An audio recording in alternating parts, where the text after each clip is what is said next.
Hi guys, my name is Nathan Chu, and I'm going to spend a little time today talking about how to think like a cybercriminal.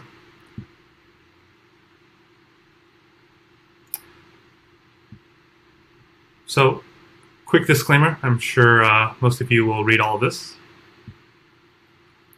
Once again, my name is Nathan Chu. I'm a cloud security technical solutions architect at Cisco, and during this session, I'm going to place everyone in the mind of a cybercriminal. So as you can see from the agenda here, I'll walk through some details on how to think like a cybercriminal, including some of the readily available tools, the tactics, some of the attack vectors commonly seen, but also talk through some of the evolving trends and how we can better protect ourselves. Before we start, let's talk briefly about the differences between a hacker and a cybercriminal. So you'll notice from the opening slide that I didn't refer to thinking like a hacker. And that's because while the term hacker might be familiar to the average person as something malicious, someone doing something devious, really from the media that we're hearing everything from, the term hacker doesn't equate to criminal activities. So hackers aren't necessarily bad people. Hacking actually started off as a means of experimenting with a system in order to break it and modify its function, often in order to push the boundaries of what technology can do. So we still see the term used in the way that software development is geared today. And even at Cisco, we have hackathons in which groups of people are problem solving together. So utilizing some exercises to help improve some of the features wherein we can break things and then figure out how we can recompile this in a better way with new ideas. Hackers are people that legally break things, really to figure out how they work and put them back together in a way that suits them and share that knowledge with the world. They aren't the cyber criminals that are responsible for having you replace your ATM or debit card after a data breach. They aren't the ones asking you for a ransom after your files have been encrypted. So we need to call out the malicious actors as they are, cyber criminals, and leave the hackers to what they do, really making our world a little easier.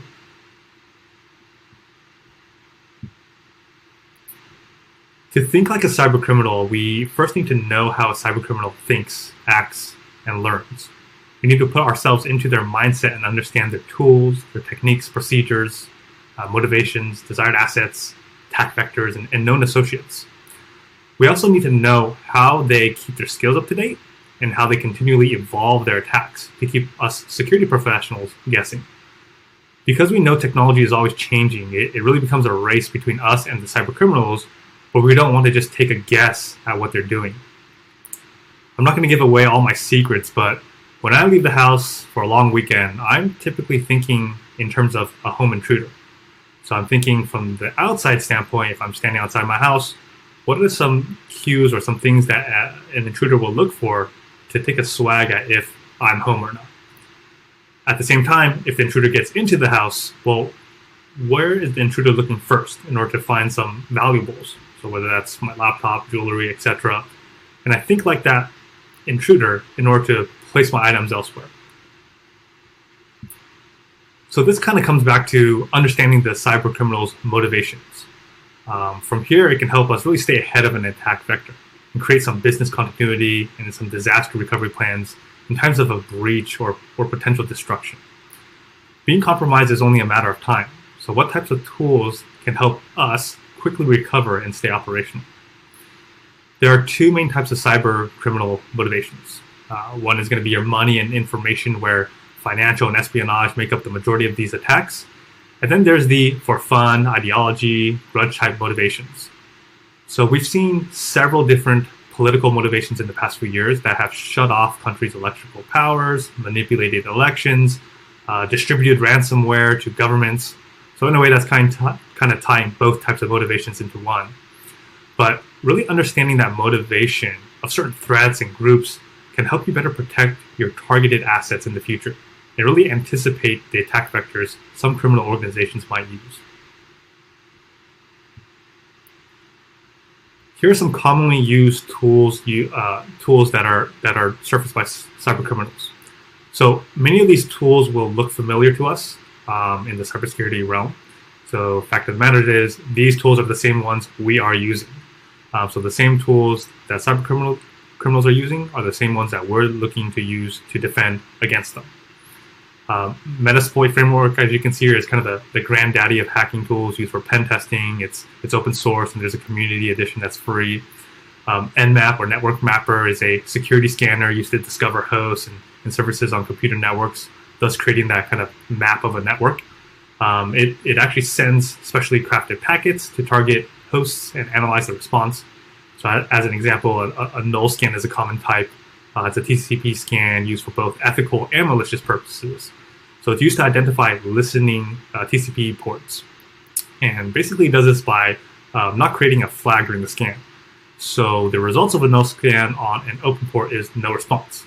And that's because without any flags, we're able to examine how requests are handled. So at the end of the day, Nmap is still going to be a really powerful tool and also one of the best for OS guessing. Wireshark is very commonly used. I'm sure most of you have used it before or have at least heard of it. It's a free open source packet analyzer, typically used to help troubleshoot the network, but put in the wrong hands can lead to leaked vulnerabilities. Nessus is a vulnerability scanner. So this runs a port scan and tries various exploits on the open ports. Typically, organizations use this to find the holes in their security, but it can be a curse too, because you may be able to find a Nessus report on an organization and then find out what type of vulnerabilities they actually have. Error cracking is a network software suite composed of detecting, packet sniffing, and cracking WP and WPA security protocols on your WLAN. John the Ripper is an open source password security auditing and password recovery tool. And I've actually seen more and more DNS tunneling attacks in which cybercriminals are exploiting the widely used and trusted DNS protocol.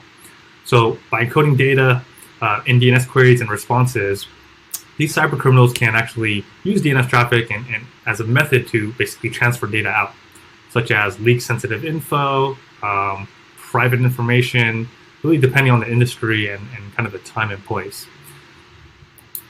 Typically what happens with DNS tunneling is we see an infected user on the corporate network, and they're allowed to send DNS queries to a DNS server, which has been crafted by the attacker to route that traffic to their own malicious CNC servers, where some type of tunneling program is installed, and now a connection is established between the attacker and the victim. There's a lot more tools out there. Just keep in mind that just because somebody's using these tools doesn't necessarily mean they're cyber criminal.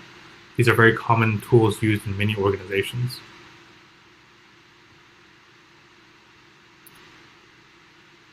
So these are some of the common tactics cybercriminals are using today.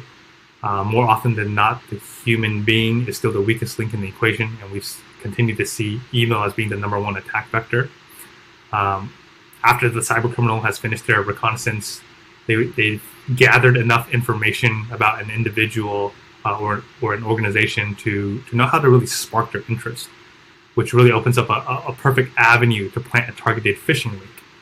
So if I saw something like this in my inbox, Giannis Antetokounmpo decides to join Steph Curry, Klay Thompson, and Draymond Green in the 2021 season, I'd be very tempted to click on that link. But I mentioned other tactics as well, so such as port scanning, so commonly used in order to understand the holes and vulnerabilities in an organization. So once again, understanding what ports and services are open, what software version are you on, is there an FTP server without a password? This is all a great way for an attacker to understand the scope of your world. If I were to really think like an attacker, I would actually target my victim when they're most vulnerable. So this is typically going to be when they're not behind the corporate firewall or not behind some type of security stack. I'd probably look for when they're at home, on a public network.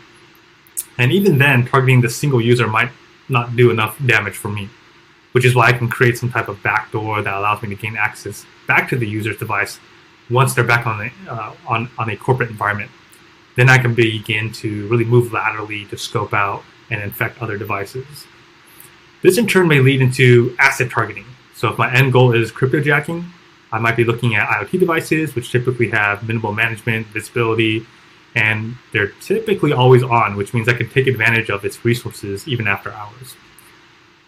Another piece we see more and more of is encrypted traffic. So it's kind of become the norm in most organizations, but at the same time, a double-edged sword that can become a blind spot that needs monitoring of some sort. We can typically do things through anomaly detections or tools that can monitor network packet metadata to really help detect malicious traffic, even when encrypted. Data exfiltration is nothing new. We've seen a huge influx of this, especially through DNS tunneling on that open port, and also through cloud applications. So think about how many cloud apps you might be accessing today, from file storage to collaboration, social media, whatever it might be. Now think about how many of these apps your organization actually have control or visibility into, especially if you're off the network on an untrusted environment, on your work laptop, not VPN'd into corporate network. It really leaves a huge gap. In the same way, we want to understand the motivations of cybercriminals, understand the type of associates affiliated to an attack can also prepare us and help fortify our environment early on. So folks like script kiddies are individuals that don't necessarily know how to program themselves, but they use other people's codes. You can easily find some free tools for free code, or easily purchase it so that you can launch an attack. Hacktivists, these are typically a group that hacks into a target for political reasons. So they commonly use the internet as a way of spreading their idealism. Although they might not necessarily be looking to steal money or data, they still use many of those same tools and tactics as most cyber criminals. We have black, white, gray hats. So black hats are malicious hackers. So these are the actual cyber criminals. White hats are ethical hackers or pen testers you might have hired. Gray hats are hackers who violate ethics standards but aren't necessarily doing anything malicious, like a black hat hacker. Some cyber criminal organizations are very similar to any other corporate organization. So they compete with each other for customers. They develop products that might have malicious code that they can sell direct or sell as a service. They may report to a boss. They might have different project managers that are overseeing different parts of the actual cyber attack. So really, there is some type of structure to these organizations. And some of the common ones we see are anonymous, which is one of the most powerful hacktivists. Shadow brokers, who kind of made headlines when they leaked several hacking tools from the NSA. So if you remember, Eternal Blue exploit was utilized back in 2017 with WannaCry ransomware. And then some of the most powerful organizations are actually backed by nation states, such as the Comment Crew, so a Chinese hacking group. They're known for actually hacking into Coca-Cola using, once again, email as the #1 attack vector. There's a Fancy Bear out of Russia. They're famous for interfering with a lot of European election results, really again and again. Lazarus Group out of North Korea, who successfully hacked Sony Pictures, causing their site to crash for several days and actually leaking out a lot of confidential information, including employee personal information, family information. I think they had some salaries that they were able to spit out as well. And this was actually a targeted attack, likely because of an upcoming movie at the time, The Interview. It's actually a pretty funny movie that portrayed the North Korean president. So you have an entire spectrum of people performing malicious acts, and it's really important to know who they are and what type of level of certification they have when accessing your own environment. Once again, much of the tools that are readily available to us are also readily available to the cyber criminals. And that includes many courses and several that I have taken, and I'm sure several that you have taken. So in the same way that they might study, or we might study attackers' playbooks to provide more proactive defense, cyber criminals can utilize our playbooks as well in order to find some of the holes in our own systems. So it's through some free courses, such as through Udemy or Coursera, that individuals can polish their technical skills. So I actually took ethical hacking several years back and picked up a whole gamut of different skill sets that I'd never had before. It's through conferences like DEF CON and RSA that not only we, but cyber criminals can learn some of the latest and greatest within the security landscape. Or simply doing a search in Google that can provide an abundant amount of information alone. And all this actually reminds me of another movie, Think Like a Man. Think Like a Man. This is where Steve Harvey writes a book for women on how to actually think like a man. So that gave women kind of the upper hand in their relationships, but then the men found out, and they were able to kind of utilize that reading and that concept to kind of flip everything over to the women and also take advantage. Another hilarious movie I would recommend.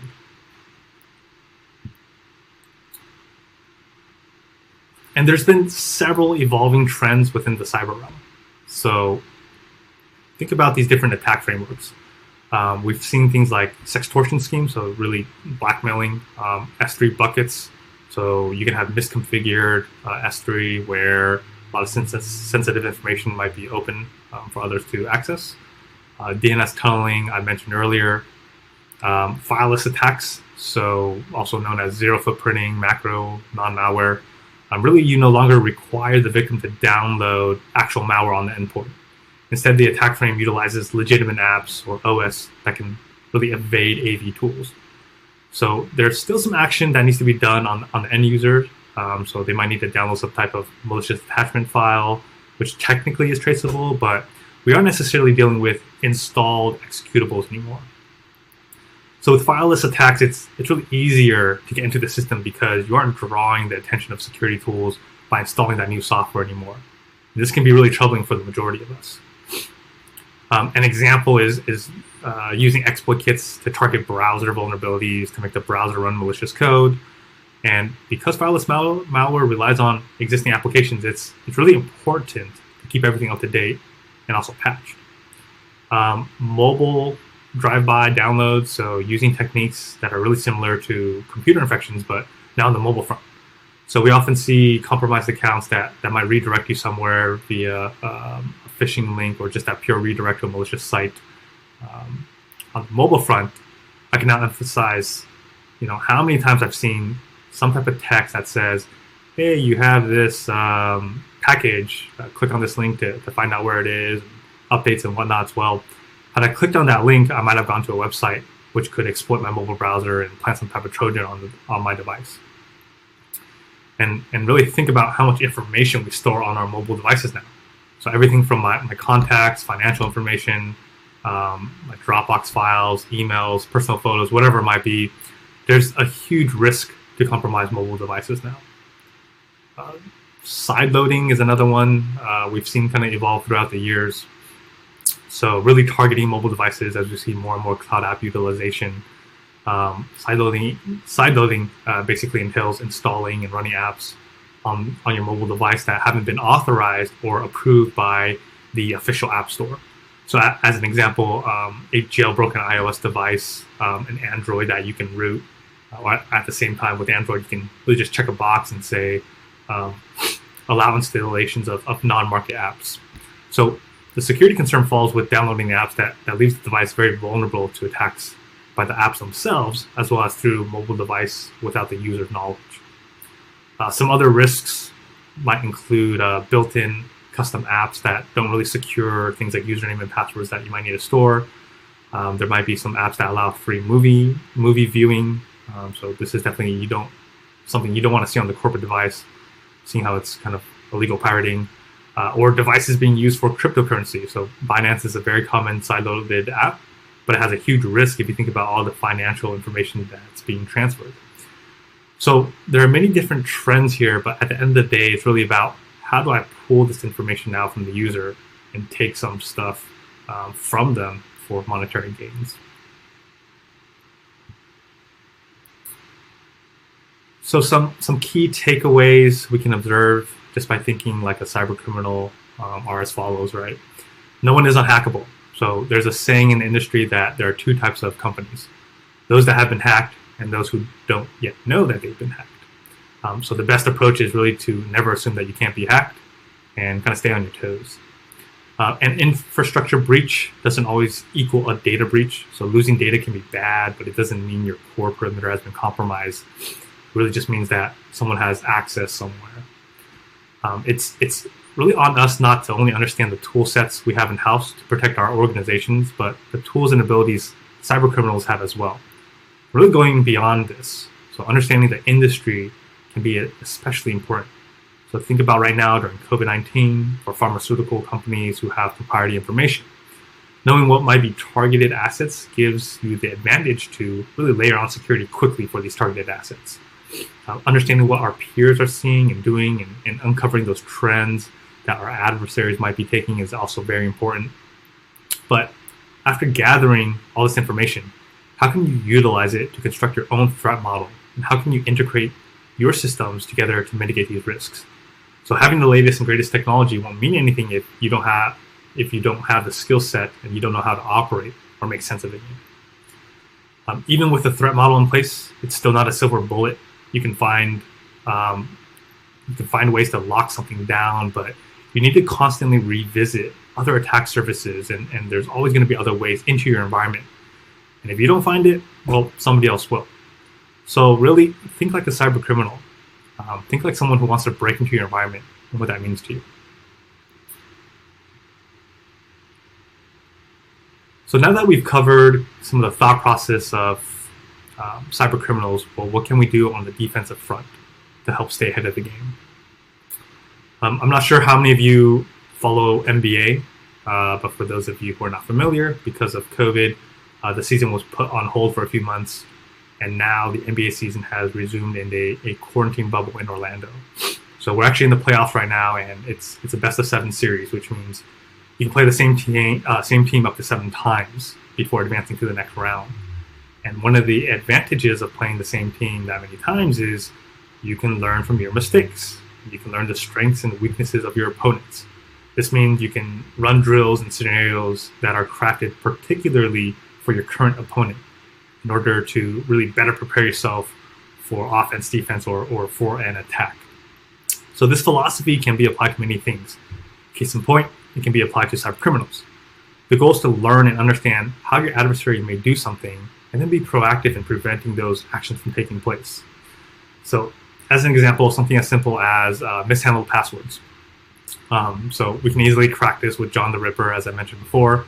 Well, we can enforce our users to set passwords that use a certain number of letters, numbers, special characters, and provide additional protection with some type of two-form factor authentication, such as through a mobile device. You can look through your SIM, IDS, IPS, ER systems to help look for anomalies. And with that, taking some of the integrations and APIs that are readily available to us. So think about your different solutions and how can you stitch all those pieces together to make sense of things and automate protection and provide additional insights onto what attackers are doing.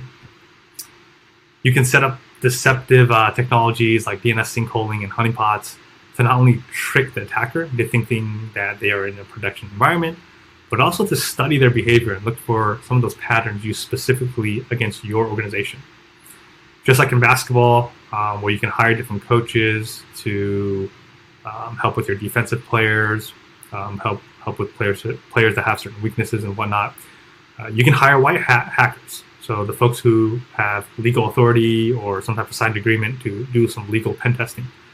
Or you can find folks internally who can perform some black box, white box, or gray box tests. It's really important to really test yourself. And keep in mind, each organization is unique in its own way. So you really need to understand your own flaws and how they can be exploited. So understanding some of the attack vectors. MITRE ATT&CK, so it's a globally accessible knowledge base of adversary tactics and techniques based on real world observations. These techniques they're indexed and broken down into detail on exact steps and methods that cybercriminals use, and it can help answer some of those questions, such as how did the attacker get in, how are they moving around, how do they escalate privileges, and how do they evade your defense. So we do this in order to help uncover some of the security gaps and help organizations figure out how to fill those gaps. So keep in mind, not all tactics follow a linear order. So attackers can bounce around between tactics to ultimately achieve their goal. Some teams may prioritize threats early in the attack chain. Others might look at specific techniques geared towards their specific industries. This all goes back to the motivation of the cybercriminal and pivoting through the right matrix in the MITRE ATT&CK framework. After all, it's nearly impossible for any single organization to monitor every single attack type, which is why organizations utilize the MITRE framework. It's within this framework we can start looking specifically at the attack vectors and examine how threat actors gain access to computers or how they deliver malicious payloads. As an example, an email with a phishing link, you get redirected to some type of command and control server, which might have the next exploit kit or payload that might get installed. So we can begin to scope out that attack surface by examining which other similar devices are susceptible to that attack or other similar attack vectors, and really dig deeper to see the depth of what that attacker can access within your environment. So much of this can be identified using threat models for specific attacks, and we can do that after attacking some of the attack vectors and understanding that attack surface. And with threat modeling, you can better identify and prioritize potential threats within your organization. It's with models like Microsoft's Stride that we can help identify which tactics we're seeing within the environment. So within Stride's framework, it can help scope out things like the authenticity, integrity, confidentiality, availability, authorization.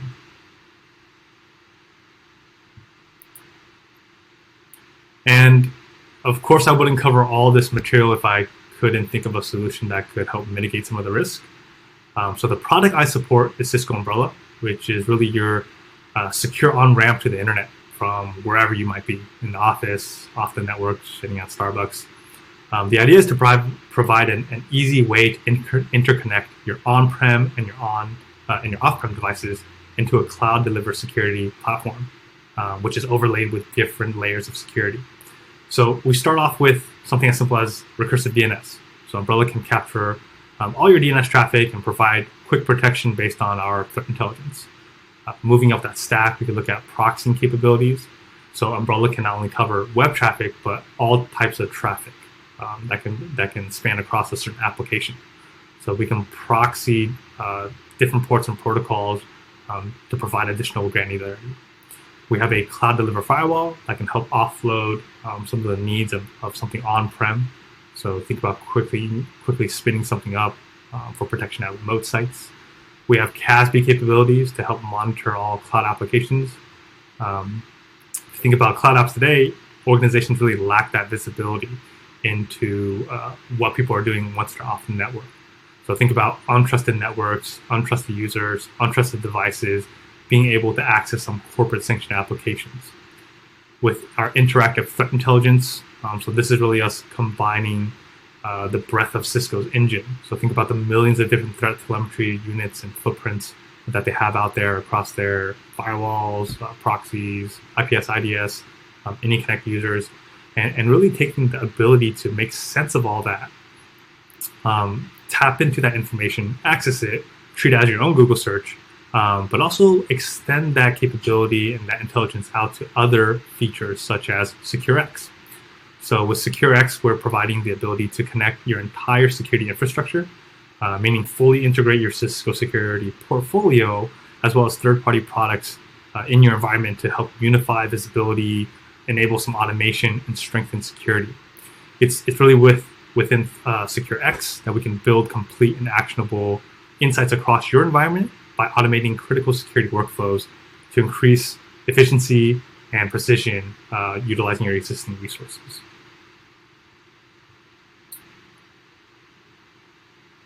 So with that said, I hope you enjoyed the presentation. If you have any questions, feel free to reach out to me. If I can answer it, I can find the resources that can help. And I want to thank you all for attending.